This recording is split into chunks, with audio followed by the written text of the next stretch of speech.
Të një varg shumë i vogël, shumë i shkurt, por me domethënie të madhe. Edhe ka kom studiu, kam pa shumë gjëra të reja dhe vetë kam mësu nga kjo pjesë. Te vargjet e para Pali ju shkruan edhe sheh këtë pjesë. Te vargu 13, ndërkohë që Pali shkruante, ai ndoshta ishte duke u ruajtur nga një ushtar romak. Ishte duke u ruajtur nga një ushtar romak, gjithmonë i shpejt për ta kuptuar çfarë më bë. Edhe e ka shkruar këtë pjesë, këtë shkrim duke pa një ushtar romak, duke pa armatimin e tij në çfarë ka vesh. Edhe këtë gjë e ka përshkruar në këtë vargje.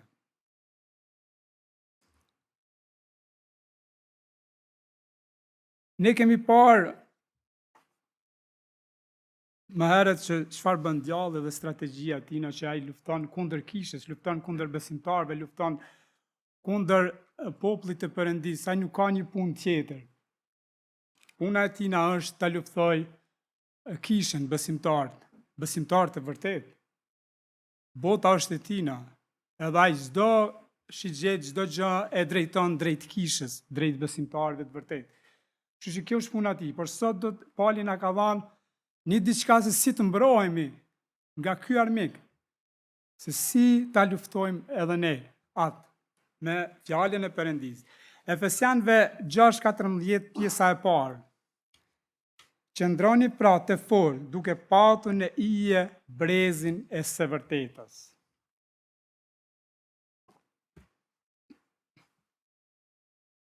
Siç e thash më herët, Apostulli Paul duke njohur mirë ushtarin romak, të cilin ishte ndër më të fuqishëm në asaj kohe. Ai kishte pa shpesh gjatë shërbesit të tij përdorte anë e tyre për të shpjeguar jetën tonë shpirtërore. Tek Efesianët 6, ai përmend 6 pjesë të armatimit të Perëndisë. Edhe asgjë nuk është e rastishme. Renditja ka rëndësi, edhe unë më herët nuk e kam pa kështu komendu, por renditja ishte shumë e rëndësishme në këtë pjesë. Edhe renditja është aja elementarja që edhe ne si krishterë duhet ta kemi. Rripi i së vërtetës, ai që mban të lidhur gjithë veshjen e ushtarit dhe bën atë gati për veprim. Edhe nëse një ushtar kishte pjesë të tjera të armatimit, por pa rrip është problem. Edhe si zakonisht pastori ka qenë në armatën ish Jugoslave, edhe din, ne i kemi thonë edhe në shkollë të mesme janë konë të kështu në modë, i thëshë ma pasaq, janë konë të shtrisë. Edhe nëse e kini asi, do kështë ma frajeri, kena thonë atë kohë, maj do kështë ma gentleman. Edhe nëse nuk e ke pas ata, me pas një rrëp thjesht, diqysh s'na mershin shumë për bazë. Edhe rripi se vërtetës është ai që i mban gjërat. Edhe nëse nuk e ke vendos mirë këtë, ti nuk do të mund të bash një hap. Do të binë të gjitha gjërat. Edhe me keqe do të binë edhe pantallona, apo diçka tjetër. Kështu që rripi ka mbajt gjërat e ushtarit.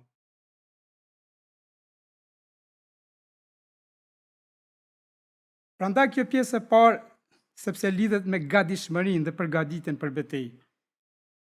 Nëse ne nuk e kemi këtë, nuk jemi të gatshëm për betejë. Pa të vërtetën nuk ka gatishmëri shpirtërore. Pali thekson se e vërteta është gjëja e parë dhe e domosdoshme.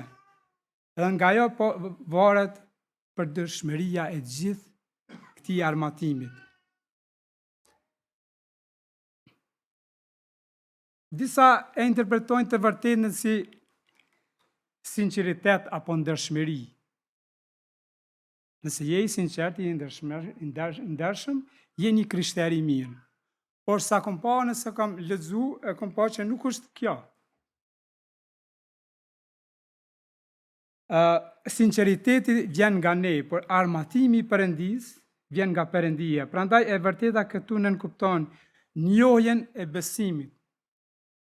Të vërtetën e Perëndis, e cila zbulohet në fjalën e Perëndis. Edhe si që thash, nuk mjafton sinqeriteti, sepse ne hymë në një betejë. Në betejë me një mend të mbushur me dyshime, kujtime e gjëra tjera, nuk mund të përballojmë fuqinë e armikut që kemi përballë. Ashtu si rripi jep të forcë dhe liri veprimi, kështu e vërteta, kur kuptohet dhe përqafohet, jep guxim dhe qëndrueshmëri. E vërteta. Mendoj që askush nuk mund të qëndroj para forcave të errësirës. Nëse mbështetemi në teoritë dhe hamendjet tona. Arsye, tradita, por edhe një besim vetëm intelektual. Janë si një pjesë e një marimonge, thyet nga sulmet e para që djalli na bën.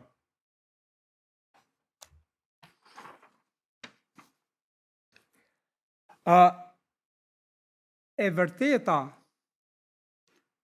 na jep forcë. Kush nuk ja e vërtetë? Jezusi tha, fjala jonë është e vërtetë, Gjoni 17:17. Prandaj është jetike ta besojmë këtë. Djalli që është atë i gënjeshtrës, të Gjoni 8:44, gjithmonë përpiqet të përgënjeshtrojë dhe të dobësoj besimin në Shkrim. Kjo nuk është diçka e re. Shumë njerëz kanë ndryshuar të vërtetën. Edhe është edhe një autor aty që ka ndryshuar dhe Biblën, një francez. Ka jek disa nga Shkrimi, si ka dash vetës që ashtë gjërat që u kanë përshtatë. Dhe shumë persona tjere kanë grupe të ndryshme e kanë përshtatë Biblën me ashtu si që ka dash dhe kanë bërë grupet e veta. Dhe shumë të krishterë, madje, shumë njerëz të fuqishëm të besimit kanë ra për shkak të shkencës, për shkak të gjanave që i rrethojnë. Kanë ra poshtë.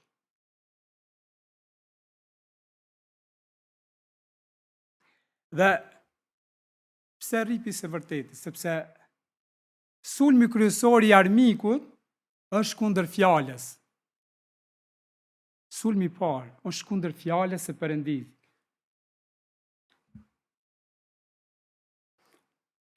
Djalli është gënjeshtar dhe vetëm mënyrë për ta kundërshtuar është me të vërtetën. E vërteta është fjala e Perëndis. Prandaj Biblia është autoriteti ynë i vetëm përfundimtar. Ne shohim ka shumë libra, ka inkurajues, edhe këtu ne kemi shumë libra inkurajues, shumë libra motivues, shumë libra që na ndihmojnë, po nuk janë të pagabueshëm. Fjala vetëm Biblia është e frymëzuar nga Perëndia. Vëllezër motra, këtë ne duhet ta dimë dhe ta kemi qartë. Vetëm Biblia është e frymëzuar nga Perëndia. Adrian 3:16, çka thot? Timoteu 2. I gjithë shkrimi është i frymëzuar nga Perëndia dhe i dobishëm për besim, për qortim, për ndreqje e për edukim në drejtësi. Edhe 17. Që njeriu i Perëndisë të jetë i përgatitur plotësisht dhe i aftë për çdo vepër të mirë. Kjo është fjala e Perëndisë. Kjo është ai rripi i së vërtetës. Ne që besojmë Krishtin, ne duhet besojmë këtë fjalën e tina, sepse fjala e tina është e frymëzuar nga Perëndia. Dhe ne besojmë një fjalë të pagabueshme. Dhe për këtë arsye Pali po na bën thirrje të vendosim rripin e së vërtetës, që është fjala e Perëndisë. Autoriteti ynë përfundimtar është vetëm fjala e Perëndisë.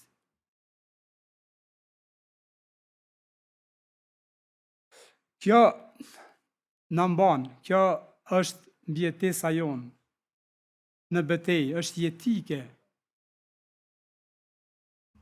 që të vendosim një herë e mirë këtë punë, mos të kemi dyshim, mos të kemi hamendje, mos të kemi në kokë gjëra tjera, por të vendosim rripin e sigurisë, rripin e së vërtetës, që është fjala e Perëndisë.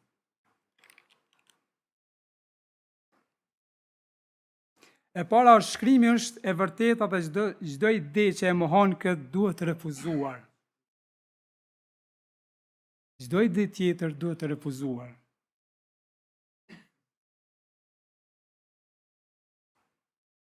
Ai është i qartë dhe na tregon çfarë duhet me besu.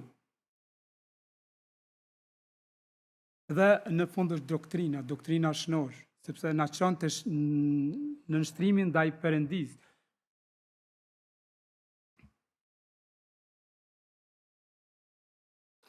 Të veshësh rripin e sigurisë, do të thotë të kesh besim të plot dhe pa rezervë në fjalën e Perëndisë. Do të thotë që bindjet tona të formohen nga Perëndia.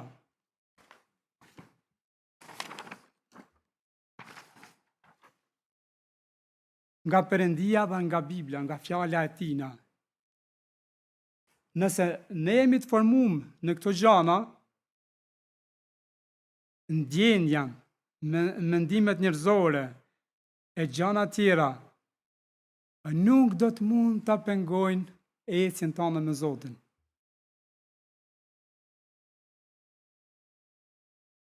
Dhe jetën tonë po e drejton shkrimi, fjala e Perëndisë, jo gjërat e kësaj botës apo gjërat që të rrethojnë. Kështu që ky është fjala e Perëndisë, rripi i së vërtetës. Nëse nuk e veshim rripin e së vërtetës, nuk mund të jem kur ushtar fitimtar.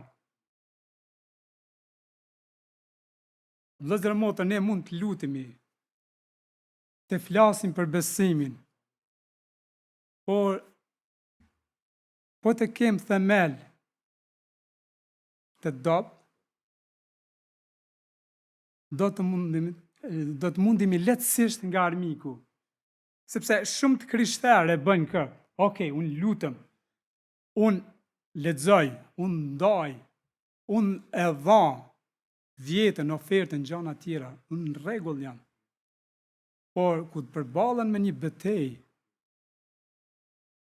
ato është shihen, bile tek një libër Rrini të Patnundër thotë, kur dalin betejë shkrihen si çokolada. Si çokolada. Për shkak të sulmeve dhe. Kështu që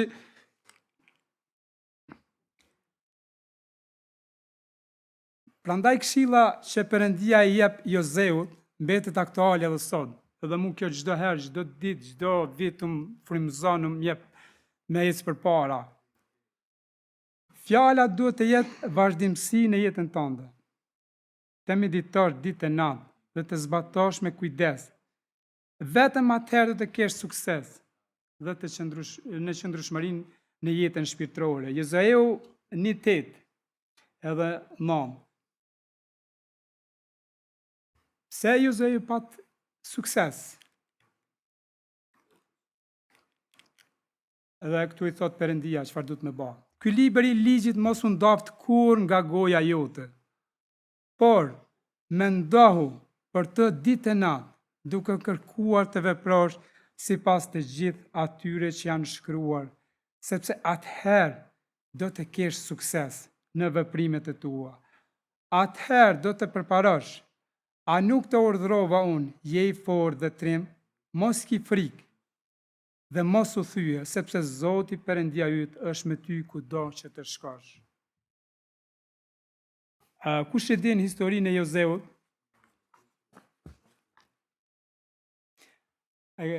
Historinë se çfarë ka bë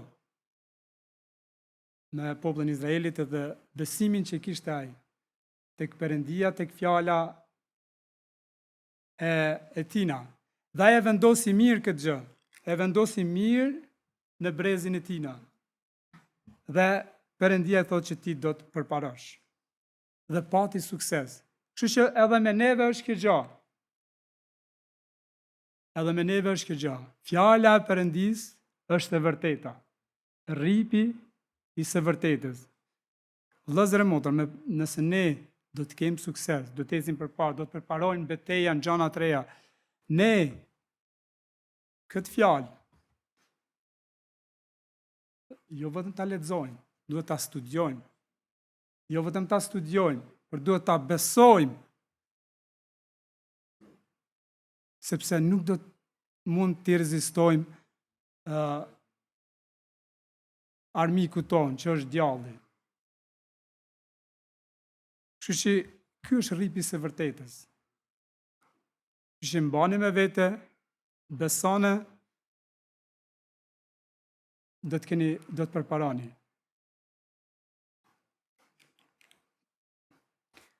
E dyta është të veshësh me parazmorën e drejtësisë, është pjesa e dytë e vargut 14.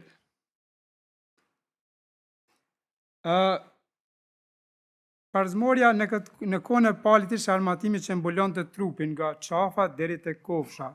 Edhe këtu është një i ushtarëve romak, po tash në kohët moderne vendosin këtu antiplum që janë mi mbrojtë organet kryesore, vitale, nga beteja. Kështu që edhe Pauli ka marrë një shembull shumë të mirë me paraqit një armatim të Perëndisë. Edhe cila mbron zemrën, e mbron organin kryesor tonë, e zemrën që përfaqëson qendrën e jetës sonë të brendshme. Ndjenjat, dëshirat, emocionin, ndërgjegjen, vullneshtin, gjithë këto gjëra. Për këtë arsye e kanë vesh këtë mi mbrojt zemrën dhe në aspektin shpirtëror ai përfaqëson parazmorën e drejtësisë që do të shpjegojmë më vonë. Çka është kjo?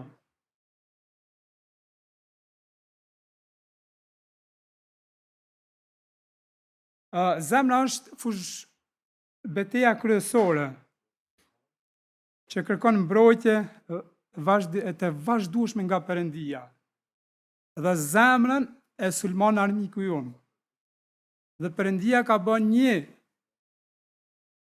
armatim që ne si ta mbrojmë.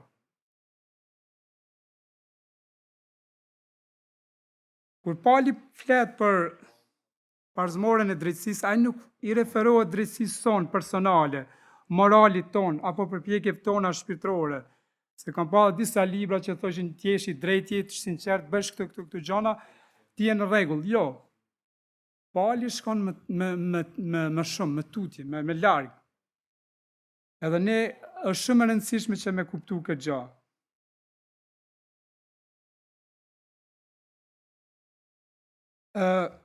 Prandaj Pali po flet për një drejtësi tjetër. Drejtësinë e Perëndis në Krishtin Jezus. Kjo është për cilën drejtësi po flet.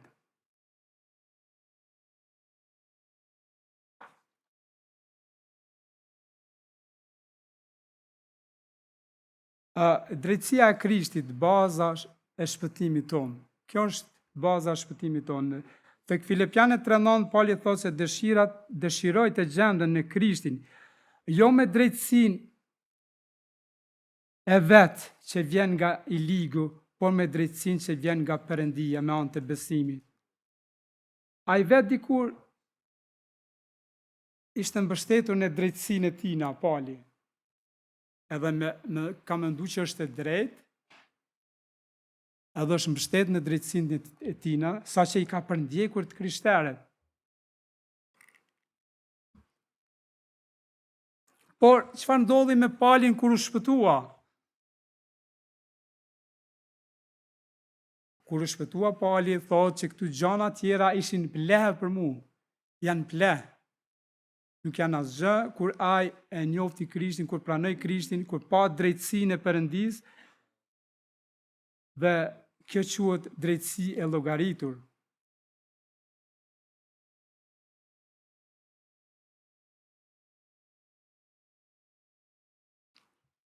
Ne nuk jemi të drejtë në vetveten, por shpallim të drejtë, sepse jemi të bashkuar në Krishtin.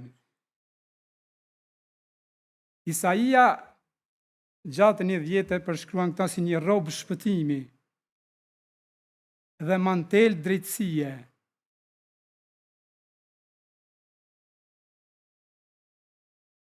Para shpëtimit tonë ne kemi mendu që jemi të drejtë, jemi të mirë, jemi veshur mirë, jemi sinqert, jemi bogëshë. Kemi mendu këtë gjana, edhe gjithë se cili ka mendu gjithë këtë gjana, që është në rregull, është. Por, kur ne njoftëm Krishtin, drejtësinë e tina, çfarë ishin ato rroba? Ishin të ndotura, ato më herët. Dhe si që thot tek Isaia, ne kemi veshur një rrobë shpëtimi dhe një mantel drejtësie. Dhe këtu rroba e emblem me gjakun e Krishtit. Dhe jemi të falur në këtë gjë.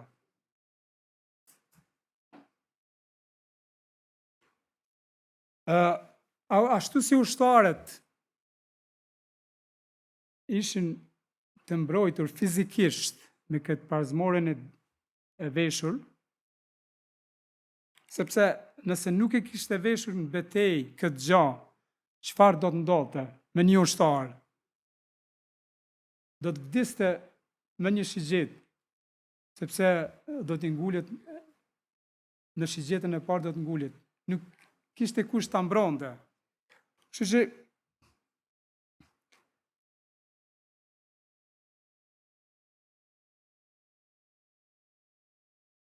edhe mburoja jo nuk mvaret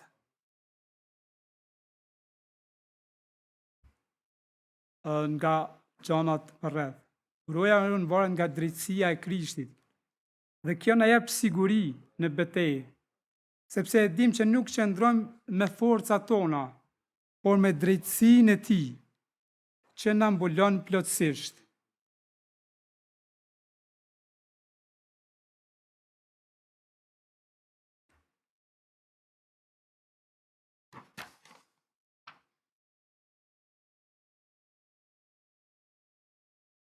Ka edhe shumë gjana tjera që mund të përmenim edhe mund të thuhet, por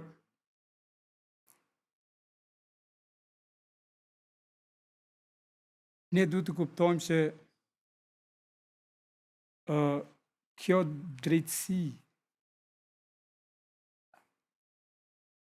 që na mbulon nuk është drejtësia jonë. Nuk është drejtësia jonë, por është drejtësia e Krishtit.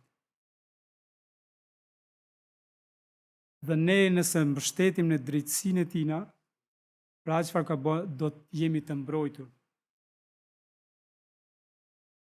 Edhe është gjaja e dytë që ne duhet të kemi me veti.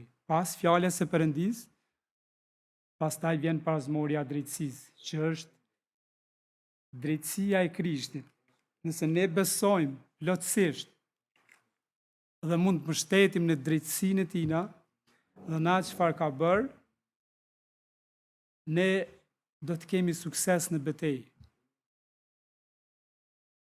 Do të dalim fitimtar, jo që ne mund ta mposhtim djallin, jo që ne kem fuqi me bë këtë gjë, sikur Eltoni sa dal në ring me Mike Tysonin. Para mendone, këtë ring do të ishte fatal për Eltonin. Me një traume do ta vendoste në tokë. Por, armiku jonë është këtë shembull që mora, është shumë i fuqishëm. Por, ne mbështetim në drejtësinë e Krishtit. Dhe drejtësia ati në mbulon. Edhe Davidi, kur dul para Goliatit, Davidi ishte edhe i shkurt me trup. Edhe Goliati ishte një gjigant. Pa i besoj në drejtësinë e Perëndis. Ai besoj në Perëndin, edhe ai mbështet në këtë drejtësi. Edhe i tha ti ke fy Perëndin tonë. Davidi nuk u mbështet në forcat e tij, në drejtësinë e tina, por në drejtësinë e Perëndis. Dhe dul fitimtar. Dhe kemi shumë raste në Bibël që tregojnë për këtë drejtësi se si kanë fituar, duke u mbështet në Krishtin, duke mbështet së pari në fjalën e tij edhe në drejtësinë e tij.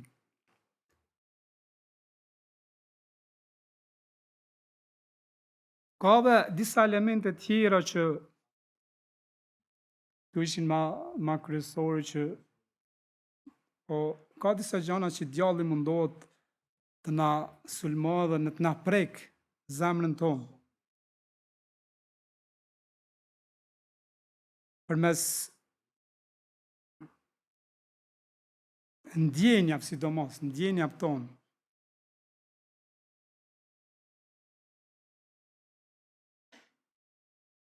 Dhe djalli këtu përpiqet që besimtarëve të jep në mendje një që të japin rëndësi ndjenjave, çka po ndjen ti, ç'a është e rëndësishme tek ti. Ndjenjat janë të mira, janë edhe çdo person i ka. Dhe djalli mundohet i sulmoj këto gjëra.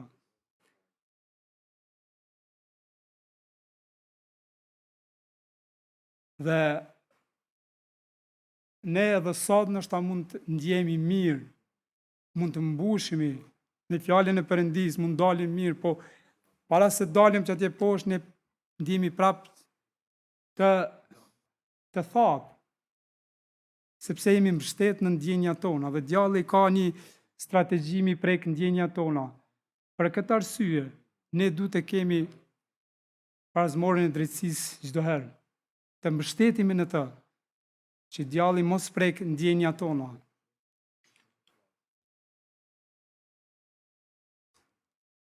Dhe asgjë nuk mund të ndërtohet mi ndjenjat tona, mi gjanat tona.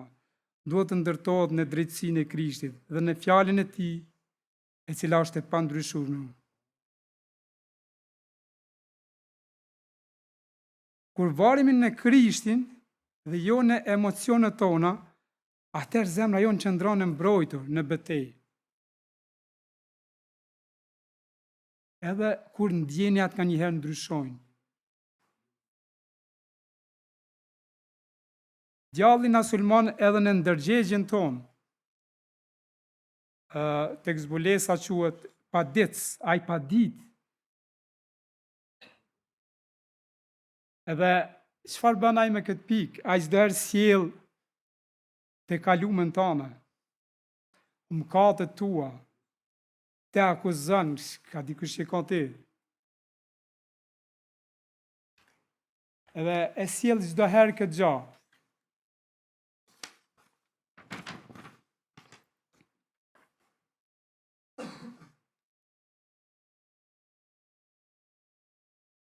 Ai këtë gjë e bën në mënyrë të vazhdueshme. Dhe shumë persona goditen dhe nganjëherë edhe thehen, nëse nuk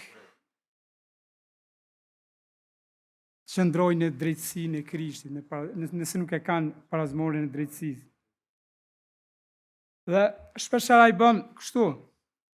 Ju të ri që e quheni veten të krishterë, çfarë thoni në mendjen që keni për atë vajzë? Sidomos tek djemt, ai e përdor këtë gjë. Të krishterë. Tek ju të reja që e quheni veten të krishtere, çfarë thoni për mendjelmasinë, zilinë, thashëthëm, ose dhe ju burrë dhe gra, më të moshuar, çfarë thoni për lakmin, materializmin dhe përshtatjen me botën? Dhe prandaj na sulmon me këtu gjana çdo herë. Edhe besoj se gjithë secilit i ka ndodhur.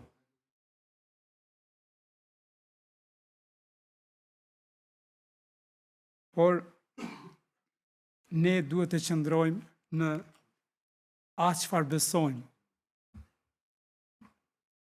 Nëse ti vërtet ke vesh drejtsinë e Krishtit dhe beson në atë drejtësi, askush s'mund të ndryshoj, askush s'mund të rrëzoj për tokë. Do të vinë sulme, sepse Krishti djalli nuk i sulmon të krishterët vetëm emër. Ai sulmon të krishterët e vërtet. Por ata që besojnë në fjalën e Perëndisë dhe veshin drejtsinë e tina, nuk do të thehen. Do të qëndrojnë deri në fund. Kështu që ka shumë gjana, edhe shumë tjera, shumë që mund t'i përmendimi.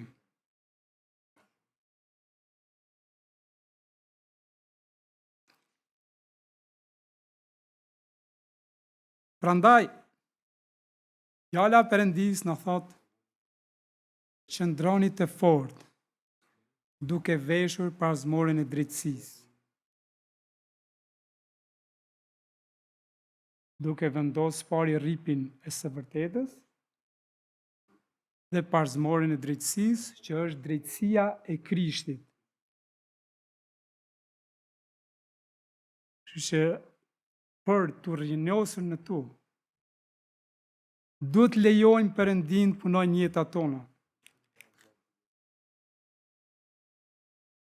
Nëse ti beson Krishtin,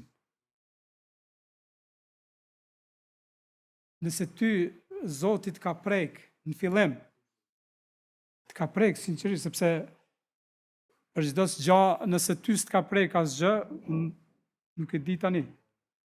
A beson a nuk beson? Por nëse ti ku ke pranu Krishtin, Krishti ka prek zemrën tënde dhe ka ndryshu gjanat tua. Dhe Krishti hin në zemrën tënde dhe fillon me punu. Fillon me heq gjanat që nuk të duan, që nuk kanë vend atu me Krishtin. Dhe Krishti fillon me pastru zemrën tënde. Dhe fillon me vesh me drejtsinë e tina. Nuk po tham që do të bëhemi të përsosur, sepse vetëm Zoti është i përsosur. Por ai do të na ndihmon që ne të kemi sukses në betejë, duke veshur rripin e së vërtetës, fjalën e tij duke besu dhe duke besu në drejtsinë e tina. Kështu që unë do e mbylli këtu, do vazhdoj me pjesë tjera të këtij armatimit Perëndis. Kështu që do vazhdojmë një herë tjetër. Faleminderit për durimin.